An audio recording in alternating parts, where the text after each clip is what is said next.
பூஷன்ஜியை பார்த்தால் போதும், ஜாதகம் உங்கள் சாதகமாகும். வணக்கம் நேயர்களே. பூஷன்ஜி பாண்டியப்பன் ஆஸ்ட்ரோ சேனல் நேயர்களுக்கு வணக்கம். உங்கள் இல்லங்களிலும் இதயங்களிலும் அன்னையின் பேராற்றலும் பிரபஞ்ச பேராற்றலும் முழுமையாக பரவி நிற்கட்டும்.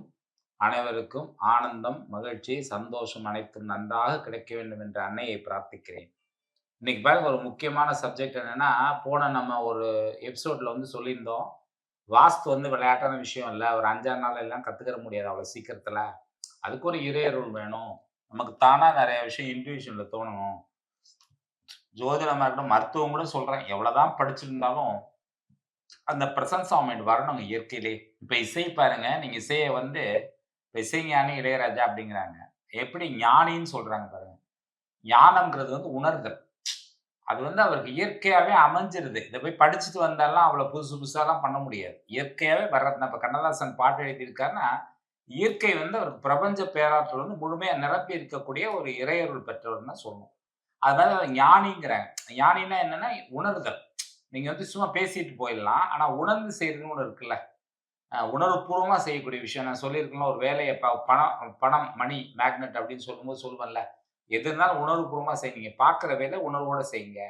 அந்த உள்ளன்போட செய்யுங்க. அந்த பார்க்குற நேரம் வரலும் கரெக்டாக அந்த உணர்வோட செஞ்சாதான் நீங்க இதுக்கான பலனோ இல்லை அடுத்த ஸ்டெப்போ நீங்க மூவ் ஆக முடியுங்கிற மாதிரி அந்த உணர்வுபூர்வமா செய்யணும். அந்த இன்ட்யூஷன் இருந்தால் தான் வாஸ்துவோட சில நுணுக்கமான விஷயங்களை உங்களுக்கு இயற்கை உணர்த்துங்க. சில இடத்துல தப்பாவே இருக்கும் வாஸ்து. ஆனா அங்க உள்ள பாசிட்டிவ் வைப்ரேஷன் அவங்கள நல்லாவே வச்சிருக்கோம் அந்த ஃபேமிலியை. அவங்களே சொல்லுவாங்க வீட்டில் இருக்கும். ஆனா வாஸ்து சும்மாங்க, இதே வீட்டில் தான் 20 வருஷமா நாங்கள் இருக்க 25 வருஷமா எங்களுக்கு ஒன்றும் பண்ணல அப்படின்றாங்க. அப்புறம் இவர் சொல்லுவார், உங்க நேரம் கெடும்போது, நான் கூட சொல்லுவேன் நேரம் கெடும்போது அப்படின்றலாம். கெடும்போது அது பாதிக்கும் அப்படிங்க. இப்படி நம்ம வாக்குவாதத்துக்கு இருக்குன்னு சொல்லி 1 ஹவர் சொல்லலாம், இல்லைன்னு சொல்லி 1 ஹவர் பேசலாம். அந்த கதைக்கெல்லாம் நம்ம போல. இருக்க சப்ஜெக்ட் பார்த்தீங்கன்னா, முக்கியமான விஷயம் என்னன்னா, நிறைய பேர் நினச்சிக்கிறாங்க, என்னோட சைஸ் 40க்கு 20 தான் சார், 40க்கு 60 தான் சார், 2400 ஸ்கொயர் ஃபீட்டு. ஸோ அவங்க இந்த 2400 ஸ்கொயர் ஃபீட்ல வாஸ்துவோட செயல் அடங்கிரும்னு நினைக்கிறாங்க. இப்ப அடங்கிரும்னு நினைச்சிடுறாங்க இவங்க. இப்ப இவங்க நினைச்சுக்கிறாங்க, என் டாக்குமெண்ட்ல இதுதான் சார் சைஸ்ன்னா, அந்த டாக்குமெண்ட்டுக்கு தெரியுமா, இது ராமசாமி இடம், இது சுப்பிரமணிய இடம், இதுக்கு மேல என்னோட இந்த டாக்குமெண்டோட சைஸ் தான்.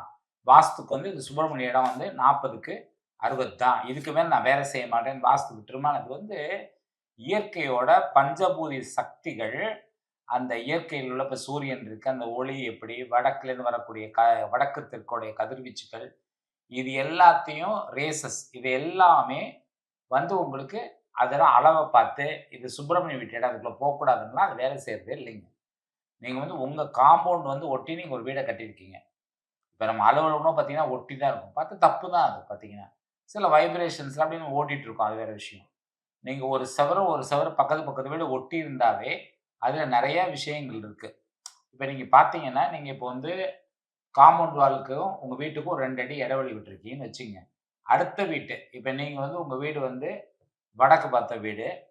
கிழக்கு பக்கத்துல அவர் என்ன பண்றாரு, வடமேற்கு மூலையில நல்லா கவனிக்கணும். அவர் வடமேற்கு மூலையில அவர் ஒரு டாய்லெட் போடுறாரு. அவருக்கு பார்க்க வந்தவர் சொல்றாரு, நீங்க வடமேற்கு மூலையில போட்டுங்க சார்ன்ட்டு. இருவர் வீட்டுக்கு அது ஈசானியம் ஆயிடும், நார்த் ஈஸ்ட் ஆயிடும். அதோட எஃபெக்ட் இருக்கு, தாக்கம் பண்ணும், கண்டிப்பா பண்ணும், நிச்சயமா பண்ணும். அதுல மாற்றமே கிடையாது. ஸோ இப்ப நீங்க பார்த்தீங்கன்னா, உங்க வீட்டுக்கு வடக்க ஒட்டியோ கிழக்க ஒட்டியோ ஒரு பெரிய ஒரு மல்டி ஸ்டோரேஜ் பில்டிங் எந்திரிக்குது அப்படின்னா, உங்களுக்கு அந்த பாதிப்பு கண்டிப்பா குடுக்கும். அப்ப எவ்வளவு குறைஞ்சது கேப் இருக்கணும்னா, அப்ப நடக்கிற காரியமா சார் நீங்க பேசுறது, லூஸ் தனமா பேசிட்டு இருக்கீங்கங்கிற மாரி இருக்கும். இப்ப சிட்டிக்குள்ள போயிட்டு, நான் ஒரு 2 கிரவுண்ட் லேண்ட 3 கிரவுண்டு 4 கிரவுண்ட் லேண்ட வாங்கி, அதுல ஒரு 1500 ஸ்கொயர் ஃபீட்ட கட்டி சுத்தி இடம் விடணும்னா நடக்கிற காரியமா? அப்படிங்கிற மாரி இருக்கும். வேற என்ன பண்றது? சூழ்நிலை. இன்னைக்கு பாம்பேல எடுத்துக்கங்க, ஒரே வீட்டுக்குள்ள, ஒரே ரூமுக்குள்ள 6 பேர் படுக்கிற மாரி, மேல ட்ரெயின்ல வர மாரி கட்டில் போட்டு படுத்துக்கிற அளவுக்கு ஒரு சின்ன வீட்டோட வாடகை, ஒரு 600 ஸ்கொயர் ஃபீட் வீட்டோட வாடகை ரூ. 20,000, ரூ. 25,000, ரூ. 30,000 அப்படி. வாங்குற சம்பளத்துல ஒரு 25% வாடகைக்கே போயிடும் பார்த்தீங்கன்னா. இன்னும் சிங்கப்பூர்ல எல்லாம் பார்த்தீங்கன்னா, ஒரே வீட்டுக்குள்ள 2 ஃபேமிலி இருப்பாங்க. 2 கிச்சன் வச்சுக்கிட்டு 2 ஃபேமிலி இருப்பாங்க ஒரே வீட்டுக்குள்ள. வாடகை கூட. இது மாதிரிலாம் இருக்கும்போது நம்ம எங்க போய் வாஸ்துவ பார்க்கறதுங்கிற மாரி ஆயிடும் பார்த்தீங்கன்னா. உண்மதான் அது. பிராக்டிகலா பார்த்தீங்கன்னா, நெறைய இடத்துல ஓரளவு பார்க்கலாமே தவிர, 100% நான் வாஸ்துப்படி பண்ணிட்டேன். எனக்கு வாஸ்துல எனக்கு எல்லாமே தெரியும். நான் சொல்றது தான் அப்படிலாம் கிடையாதுங்க. உங்களுக்கு வந்து உங்க வீட்ட ஒட்டி தெற்குலயோ, மேற்குலயோ ஆறு இருந்தா ஓகே தப்புங்கலாம். வீட்ட விட்டு ஒரு 50 அடி, 70 அடி தூரம், 100 அடி தள்ளி போயிடுச்சுனா அது ஒரு பெரிய எஃபெக்ட் இருக்கு. அதுக்கப்புறம் ஒரு பில்டிங் வருதுன்னு வச்சுக்கங்களேன், உங்கள பெருசா ஒண்ணும் பாதிக்க வாய்ப்பு இல்ல. ஆனா ஒரு ஒரு இருக்கு. இப்ப நீங்க வந்து மேற்கு நோக்கியோ, தெற்கு நோக்கியோ நீங்க வீடு மாத்தி போகாதீங்கன்னு நெறைய பேர் சொல்லுவாங்க. அது கணக்கு வந்து எனக்கு தெரிஞ்சு பார்த்தீங்கன்னா, 2 கிலோமீட்டர் சுமாரா 1 1/2 கிலோமீட்டர், 2 கிலோமீட்டர் தாண்டி நீங்க போலாம் தாராளமா. உங்க வீட்ட தொட்டு மேற்கு, தெற்கு நீங்க வாங்கலாம். ஆனா மேற்கு, தெற்கு காலி இடம் இருந்து நீங்க வந்து சாரி மேற்குலேருந்து அவங்க வீட்டு ஈஸ்ட் அடுத்த பக்கத்து வீட்டோட ஈஸ்ட் வந்து உங்க மேற்குக்கும் இடைவெளி இருக்குன்னு வச்சுக்கோங்களேன். ஒரு குறிப்பிட்ட இடைவெளி இருக்கு. அந்த இடைவெளிய நீங்க ஜாயின் பண்றீங்கன்னா, கண்டிப்பா அந்த வீட்ல ப்ராப்ளம் வர்றதுக்கு வாய்ப்பு இருக்கு. பார்த்து ஜாயின் பண்ணணும். இப்ப நம்ம வந்து சும்மா வீட்டுக்குள்ள அத இருக்கக்கூடாது, இத இருக்கக்கூடாதுன்னு நெறைய சொல்றோம். நடைமுறையில பார்க்கும்போது பார்த்தீங்கன்னா, ஒரு சிலர் நான் இந்த வீட்ல சார் 20 வருஷமா இருந்தேன். இப்போ வந்து பிரச்சனை ஸ்டார்ட் ஆயிடுச்சும்பாரு. அங்க போய் பார்த்தீங்கன்னா, நீங்க இவர் வீட்ட தொட்டு பக்கத்துல உள்ளவங்க இடிச்சு கட்டியிருப்பாரு. அவர் வீட்ல அவருக்கு பாசிட்டிவா இருக்க விஷயம்லாம் இவருக்கு நெகட்டிவ் ஆயிடும். அதான் உண்மை ஆக்சுவலா பார்த்தீங்கன்னா. ஒருத்தருக்கு ஒருத்தர் ஒத்துக்காது. அப்ப என்ன ஆயிடும்னா, இது இவர வந்து போட்டு அமுக்க ஆரம்பிச்சுரும். பாதிப்பு வந்துரும். கடுமையான பாதிப்பு வந்து ஒரு தொழில் முடங்க ஆரம்பிக்கும். அடுத்தது வந்து அடுத்தடுத்த அப்ப நம்ம சொல்லுவோம் ஜாதகத்த பார்த்துட்டு, "ஐய்யயோ!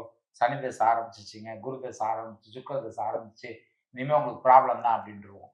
ஆனா உண்மைய சொன்னா இந்த மாரி ஒரு எஃபெக்ட் வர்றதுக்கு வாய்ப்பு இருக்கு. அப்ப இதுக்கான காரணம் என்ன அப்படின்னா, விதி அப்படின்னு நம்ம சொல்லிர்றோம்.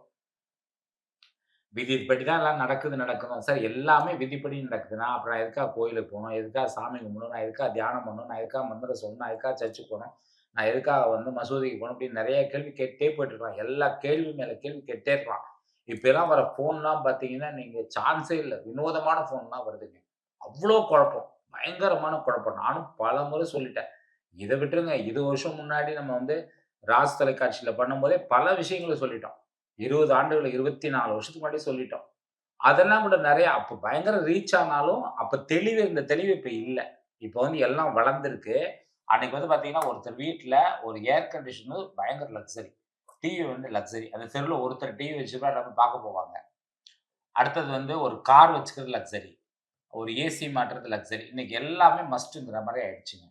அப்ப மஸ்ட்டுங்கும்போது எல்லா பொருளையும் கூட சேர்க்கும்போது பிரச்சனைகளும் கூட இருக்கத்தான் செய்யும். எங்க வீட்ல மோட்டர் ரிப்பேர் ஆயிடுது. அன்னைக்கு கிணத்துல தண்ணி இறைச்சு குளிச்சாங்க. மோட்டர் ரிப்பேர் ஆகக்கூடாதுன்னா, தண்ணி இறைச்சு குளிச்சுக்க வேண்டியது தான். வேற வழியே இல்ல. பைப்ல தண்ணி ஒழுகுது. பைப்புன்னு இருந்தா தண்ணி ஒழுக தான் இருக்கும். தேங்காய்ன்னு இருந்தா தேங்காய் கிடத்த அழுக தான் செய்யும். நீங்க காய் வெட்டும்போது பார்த்தீங்கன்னா, 100 காய்க்கு 10 காய் அழுகுற காய் தான் எடுக்குறாங்க. ஸோ அது மாரி எல்லாமே இருக்க தான் செய்யும். நீங்க வசதிகள கம்ஃபர்ட் ஜோன் ஜாஸ்தி ஆக உங்களுக்கு பிரச்சனை அதிகமாயிட்டே இருக்கும். அப்ப பிரச்சனை அதிகமா நோய் அதிகமாகுது. நோய் அதிகமானா ஹாஸ்பிட்டலுக்கு போறோம். இதுல வேற என்ன ஒரு பிரச்சனை சொல்றாங்கன்னா, சார் ஹாஸ்பிட்டலுக்கு போனா எக்கச்சக்கமா சார்ஜ் பண்ணிட்டாங்க அப்டின்றாங்க. நான் சொல்ல வர்றது என்ன, நீங்க ஹாஸ்பிட்டல்ல நல்ல ஒரு தரமான ஹாஸ்பிட்டலுக்கு நீங்க வந்து எனக்கு வசதியா வேணும்னா, நீங்க பணம் செலவு பண்ணி தாங்க ஆகணும். நான் ஹாஸ்பிட்டலுக்கு சப்போர்ட் பண்ணல. யோசிச்சு பாருங்களேன். டெய்லி அவங்க வந்து பெட் ஸ்ப்ரெட்ட மாத்தணும். அடுத்தது வந்து மெயின்டனன்ஸ்க்கு ஆள் போடணும். டெய்லி கிளீன் பண்ணணும். டெய்லி பெருக்கணும், துடைக்கணும். ஒரு பெரிய ஹாஸ்பிட்டல் ஒரு 20,000 ஸ்கொயர் ஃபீட்ல இருக்குன்னா, அதுக்கு ஒரு 20 பேர், 30 பேர் கிளீன் பண்றதுக்கே வேணும். அதுக்கு தகுந்த டாக்டர்ஸ், அவங்களுக்கான சம்பளம், கரண்ட் சார்ஜ், ஏசி, அப்புறம் ஆக்ஸிஜன் இந்த மாரி பல செலவுகள் அவங்களுக்கு அவ்வளோ நர்ஸ் போடணும், எல்லாம் போடணும். அவ்வளவு போடும்போது அவங்க சார்ஜ் பண்ணி தான் வாங்கணும். வேற வழியே இல்ல. சரி, அப்படி சார்ஜ் பண்ணும்போது நான் என்ன சொல்ல வரேன் ஒண்ணே ஒண்ணுன்னா, நீங்க பொய் சொல்லி ஆப்பரேஷன் பண்ணக்கூடாது. இது வந்து சும்மா போறவங்களுக்கெல்லாம் ஹார்ட் சர்ஜரி. ஆஞ்சியோ பார்த்தாச்சு. உங்களுக்கு வந்து பிளாக் இருக்கு. உடனே ஸ்டென்ட் வைக்கிறேன். உடனே அத பண்றேன், இத பண்றேன். இதுல வந்து பார்த்தீங்கன்னா, யாருக்காவது கோவம் வரும் நான் பேசுறது. வந்தா வந்துட்டு போகுதுன்னு தான் நம்ம பேசிட்டு இருக்கோம். 50, 60% பொய் தான் நடந்துட்டு இருக்குன்னு. அதுதான் நம்ம ஒருத்தர் அது பொய்ங்கிற, ஒருத்தர் சரிங்கிற. டாக்டர் கேட்டா நாங்க பண்றதெல்லாம் சரின்னு தான் சொல்லுவாங்க. இப்ப நானே சொல்லுவேன், நான் பண்றதெல்லாம் சரின்னு கூட சொல்லிக்கலாம். நான் பேசுறதெல்லாம் சரின்னு சொல்லுவேன். அது நெறைய பேருக்கு திமிரா, கொழுப்பா, ஆமாமா கூட தெரியலாம். நம்ம அந்த நிலையில இல்ல. நம்ம உள் மனசு, உள்ளுணர்வு நமக்கு சொல்லுது, இல்ல கரெக்ட்டா தான் இருக்கும் அப்படின்னு வெளிப்படையா பேசுறோம் அவ்வளவுதான். அ அப்புறம் வந்து நீங்க ஏன் பார்த்துட்டு அத குறை சொல்லுவானே? நீங்க அங்க போறீங்க, அவங்க சார்ஜ் பண்ணாங்க. பொய் சொல்லி பண்ணக்கூடாது. ஏன்னா நம்மகிட்டயே வர சில டாக்டர்ஸ்லாம் நெறைய பேர் சொல்றாங்க. நாங்க ஒரு இடத்துல வேலை பார்த்தா, அங்க வந்து எங்களுக்கு பிரஷர் குடுத்து இந்த மாரி இத்தன டார்கெட் குடுத்துர்றாங்க சார். அதெல்லாம் நம்ம பேர சொல்லக்கூடாது. அவங்க பேரையும் சொல்லக்கூடாது. அந்த ஹாஸ்பிட்டல் பேரையும் நம்ம சொல்லக்கூடாது. நமக்கு ஹாஸ்பிட்டலோட உரிமையாளர்கள் நெறைய பேருக்கு தெரியும். அதுக்காக நம்ம வந்து எங்க ஃபீல்ட்ல இல்லையா? நெறைய விஷயங்கள் வந்து பார்த்தீங்கன்னா, அன்னைக்கு ஒருத்தர் ஃபோன் பண்றாரு. சார் சித்திர நட்சத்திரக்காரங்க, அப்புறம் இவங்கலாம் வந்து போக்கூடாதாமே சார் திருச்செந்தூருக்கு அப்படிங்கிறாரு. அப்புறம் ஒருத்தர் கேட்டா துலா ராசிக்காரங்க வந்து போக்கூடாதாமே திருச்செந்தூருக்கு. ஒருத்தர் பேசினா என்னென்னமோ ராசி நட்சத்திரம்லாம் சொல்றாரு. போனா அவ்வளோதானாமே சார். அப்புறம் திருப்பதி போக்கூடாதாமே சார் நட்சத்திரக்காரங்க. அதெல்லாம் ஒண்ணுமே கிடையவே கிடையாது. அந்த மாரி எதுலயுமே கிடையாது. இவங்களா எதையாவது ஒண்ணு பார்க்கணும்னு ஏதோ கிடைச்சதெல்லாம் தட்டி விட்டுட்டு இருக்காங்க. ஒரு 70, 80% பார்த்தீங்கன்னா தப்பு தப்பா தான் வருதுங்க. யூடியூப் உபயோகப்படுதுன்னா உபயோகப்படுது. 40, 30, 40% தான் உபயோகப்படுது. 60% தப்பான விஷயங்கள் ரீச் ஆகுது. தப்பான விஷயங்கள் வந்து சீக்கிரம் ரீச் ஆகுது. அதுக்கு உதாரணம் சொல்லணும்னா, நீங்க ஹைவேஸ்ல டிராவல் பண்ணிட்டே இருக்கிறீங்க. அப்படி டிராவல் பண்ணிட்டே இருக்கும்போது, உங்களுக்கு வந்து ஒரு இடத்துல ஒரு கோயில்ல ஏதோ ஒரு பூஜை நடந்துகிட்டு இருக்கு. ஒரு 50 பேர், 100 பேர் நிக்கிறாங்க. உங்களுக்கு பெருசா அது கவனத்த ஈர்க்காதுங்க. நீங்க சாதாரணமா அத பார்த்துட்டு பாஸ் பண்ணி போயிட்டு இருப்பீங்க. பக்கத்துல ஒரு லாரி போயி, அந்த பிளாட்ஃபார்ம் நடுவுல இருக்க டிவைடர் மேல ஏறி, இன்னொரு வண்டி லேசா தொட்டு நிக்கும். அது அப்படியே கூட்டமா நீங்க நின்னு வேடிக்கை பார்த்து தான் போவீங்க. ஏன்னா, உங்க மனமானது எதிர்மறை எண்ணங்களால் ஈர்க்கப்படுகிறது. அவ்வளோ பேருக்கு எதிர்மறை எண்ணங்களால் ஈர்க்கப்படுது. இந்த நிலை இப்படி போயிட்டே இருந்துச்சுன்னா, என்ன ஆகும்னா, தப்பான விஷயங்கள் வந்து ஃபுல்லா மக்கள்ட்ட வந்து நெறைய ரீச் ஆகுது. ரீச் ஆகும்போது பயங்கர கன்ஃப்யூஸ் ஆயிடுறாங்க. சாதாரணமா நடக்கிற ஒரு விஷயங்க. உங்க வீட்ல ஒரு நாய் வளர்க்குறீங்க. அது எல்லாரையும் போய் கடிச்சு கடிச்சுட்டு வருது. அப்ப அந்த நாய கொண்டு எங்கேயாவது ஒரு இடத்துல விடுறதோ, இல்லைன்னா கவர்மெண்ட்ட ஒப்படைக்கிறதோ தான் முறை. அத கடிய நிறுத்த முடியலன்னா, அதுக்கு ஏதோ ஒண்ணு பண்ணி தான் ஆகணும். இல்லங்க நாய கொண்டு விட்டா எங்களுக்கு பாவம் வந்துருமா? ஒருத்தர் சொன்னாரு, பாவம் வந்துரும்னு சொன்னாரு. அப்பன்னா பாம்பு வந்தா நீங்க வீட்ல பெட்ல போட்டு பக்கத்துல படுக்க வச்சு அதோட கூடவா படுத்துப்பீங்க? என்ன அது அர்த்தமே இல்லாம இருக்கு. அதான் இந்த வாஸ்துங்கிறது ரொம்ப குழப்பி, எங்க போனாலும் பார்த்தீங்கன்னா, இப்ப சமீப காலமா முடிஞ்ச அளவுக்கு நாங்க தெரிஞ்சத தவிர தெரியாத மேக்ஸிமம் அவாய்ட் பண்ணிருவோம். பார்க்கிறதே இல்ல. அதுக்கு நெறைய பேர் சொல்லுவாங்க, "நீங்க அத இத பண்ணிட்டு இருக்கீங்க சார். நெறைய தொழில்லாம் பண்றீங்க. அதனால நீங்க சட்டை பண்ண மாட்டீங்க." அதெல்லாம் கிடையாது. சலிச்சு போச்சுங்க. காரணம் என்னன்னு கேட்டீங்கன்னா, நெறைய இது எதுக்கு பேசிட்டு இருக்கோம்னா, நெறைய பேர் இந்த YouTubeஅ பார்க்கணும், நமக்கு அதனால யூஸ் ஆகும் அப்படிங்கிற அர்த்தம்லாம் இல்ல. ஏதோ நம்ம வந்து ஒரு ஒரு சில விஷயங்கள வந்து சொல்லி தான் ஆகணும். அப்படிங்கிற ஒரு ஆற்றாமையில தான் சொல்றோம். இது சொல்லணும்னா நெறைய விஷயங்கள் தர்க்கத்துக்கு எடுத்த மாரி பெருசா தர்க்கம் பண்ணி, நெறையா நான் இத நிரூபிக்கிறேன், அத நிரூபிக்கிறேன். அப்ப கூட யாராவது மாறுவாங்கன்னு நெனைக்கிறீங்க? மாறுறதுக்கு வாய்ப்பே கிடையாது. வாஸ்துவ பொறுத்தவரைக்கும் பார்த்தீங்கன்னா, உங்களுக்கு எனக்கு தெரிஞ்சு பக்கத்து வீட்டு வாட்சோ, உங்க ரோடு வந்து 16 அடி, 13 அடி இருக்குன்னு வச்சுக்கோங்க. எதிர் வீட்ல இருக்கக்கூடிய விஷயம் கூட உங்கள பாதிக்கிறதுக்கு வாய்ப்பு இருக்குங்க. ஆனா சொல்லுவாங்க, பக்கத்துல கோயில் இருக்கு சார். அந்த கோயிலோட எஃபெக்ட்ன்னு. கோயில் உங்கள கெடுக்க போறது கிடையாது. ஆனா, சில இடத்துல அந்த ரேசஸ வந்து கட் பண்ணுங்க. நீங்க வந்து ஒரு பாத்ரூம்க்குள்ள உட்கார்ந்து போகக்கூடிய கிளாசெட்ட தெற்கு பார்த்தோ, வடக்கு பார்த்தோ அமைக்கணும்னு சொன்னது 100க்கு 100 பியூர் சயன்ஸ்ங்க. பியூர் சயன்ஸ் அது. அது வந்து ஏன்னா, அதோடைய அதோட வந்து அந்த தெற்கு, வடக்கு இதோட ரேசஸ் வந்து அதனால தான் வடக்கு பக்கம் தல வச்சு படுக்கக்கூடாதுன்னு சொன்னாங்க. வடக்கு பக்கம் தல வச்சு புடிச்சா, அவங்க சொல்ட்டாங்க. அந்த பக்கம் இப்படி யமனுடைய தன்மை, இந்த பக்கம் வந்து குபேரனுடைய தன்மை, இப்படி அப்படின்னு எதையோ ஒரு சொல்லி விட்டுருவாங்க. அதாவது ஈஸியா புரியணுங்கிறதுக்காக சொல்லப்பட்ட விஷயம் தானே தவிர, வந்து உங்களுக்கு வந்து அத பத்தி அந்த ஒரு விஷயம், இந்த பாத்ரூம பத்தி மட்டும் பேசணும்னா, நம்ம பாத்ரூம்னு சொல்லிடுறோம். இப்ப அத ரெஸ்ட் ரூம் ஆக்கிட்டாங்க. நம்ம முன்னாடி டாய்லெட் இருந்துச்சு. இப்ப டாய்லெட், பாத்ரூம் 2ம் ஒண்ணா இருக்குது. அத வீட்டுக்குள்ள இருக்கக்கூடாதுன்னு சொல்றாங்க. இப்ப ஃப்ளாட்ல நம்ம என்ன பண்ண முடியும்? சிட்டிக்குள்ள என்ன பண்ண முடியும்? சரி. இருக்கலாமா? இருக்கக்கூடாதாங்கிறத சுத்தபத்தமா வச்சுக்கணும். அதெல்லாம் நெறைய இருக்கு. அத பத்தி மட்டும் பேசணும்னாவே ஒரு 2 மணி நேரம் பேசலாம். இப்படித்தான் இருக்கணும், இப்படித்தான் வரணும்ன்ட்டு.